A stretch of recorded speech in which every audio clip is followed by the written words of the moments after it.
Hola chicos, bendiciones a todos. Este video pues estaba pendiente de mostrarles el tema de esta semana corresponde a los 5 reinos de los seres vivos.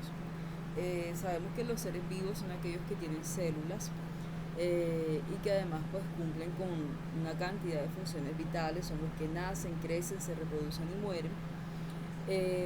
Y que estos 5 reinos son el reino animal, el reino vegetal, el reino fungi, el reino monera y el reino protista.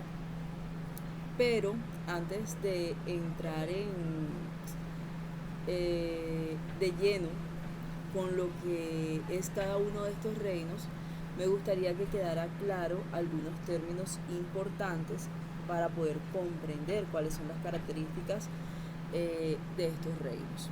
Entonces, pues en la clase de hoy vamos a seguir hablando de biología, términos importantes. Uno de estos términos importantes es unicelular. Cuando hablamos de unicelulares, estamos hablando de organismos que tienen una sola célula, como el caso de las bacterias. En la imagen se dan cuenta, tenemos varias bacterias y cada bacteria es una célula. Esta sola célula tiene la capacidad de comer, de reproducirse, de respirar, de desplazarse, de hacer todas las funciones que hace nuestro cuerpo, con la diferencia que nuestro cuerpo es la unión de miles de millones de células que forman tejidos, mientras que en los unicelulares estamos hablando de una sola célula. Acá los organismos unicelulares no tienen tejido. Sí hay uniones de células, pero estas uniones de células se llaman colonias, no tejidos. Bueno, eso en cuanto a los organismos unicelulares. Otro término importante es pluricelular. Ya aquí si estamos hablando de los tejidos, estamos hablando de 2 o más células que se unen para desarrollar funciones, para cumplir funciones específicas y formar tejidos. En la imagen tenemos células vegetales formando tejido vegetal. Entonces la diferencia entre unicelular es que uni corresponde a una y pluricelular a 2 o más células. Cuando hablamos de procariota, estamos hablando de nuestras células sin núcleo definido. Entonces aquí tenemos otra bacteria y en la bacteria vemos esto, lo que está adentro, estas cuerditas rojas simbolizan lo que es el material genético o ADN, ácido desoxirribonucleico.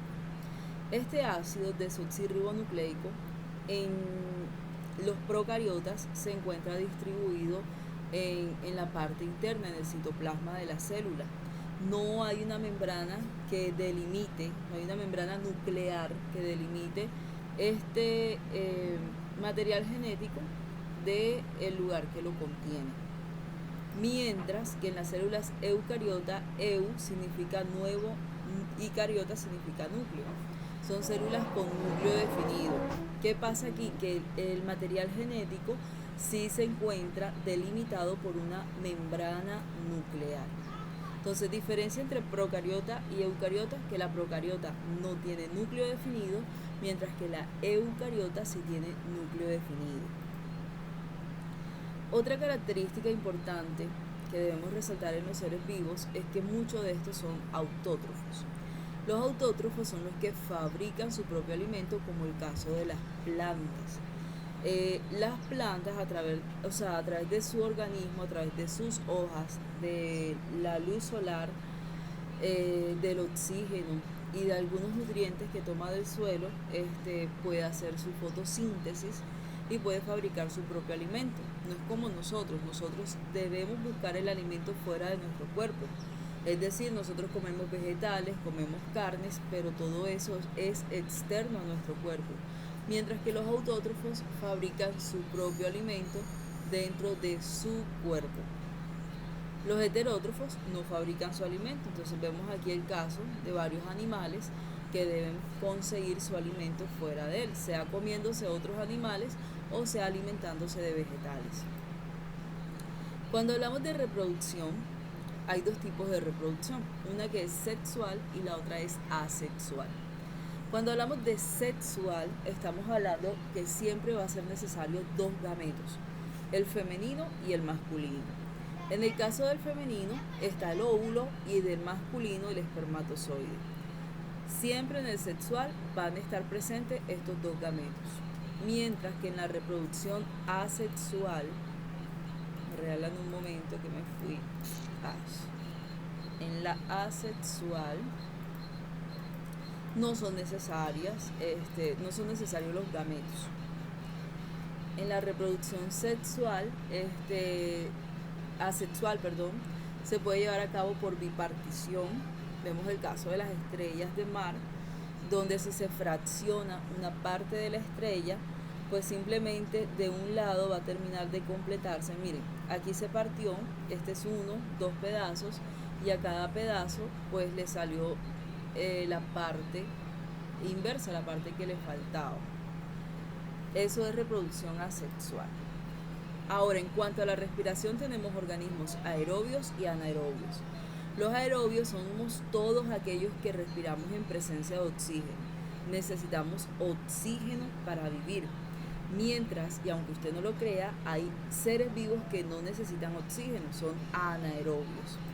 El caso de algunas bacterias que son anaerobias, no respiran oxígeno sino metano. También tenemos el caso de algunos hongos. Bueno, y para finalizar, tener en cuenta que esta taxonomía, que es la ciencia que trata los principios y métodos y fines de la clasificación. Es decir, la taxonomía es aquella ciencia que nos ayuda a clasificar a los seres vivos de una forma ordenada, jerarquizada y sistemática. Bueno, y concluyo pues recordándole lo que les dije al principio, que los 5 reinos son planta, reino hongo, reino protista, reino monera y reino animal. En el siguiente video explicaré más de los reinos.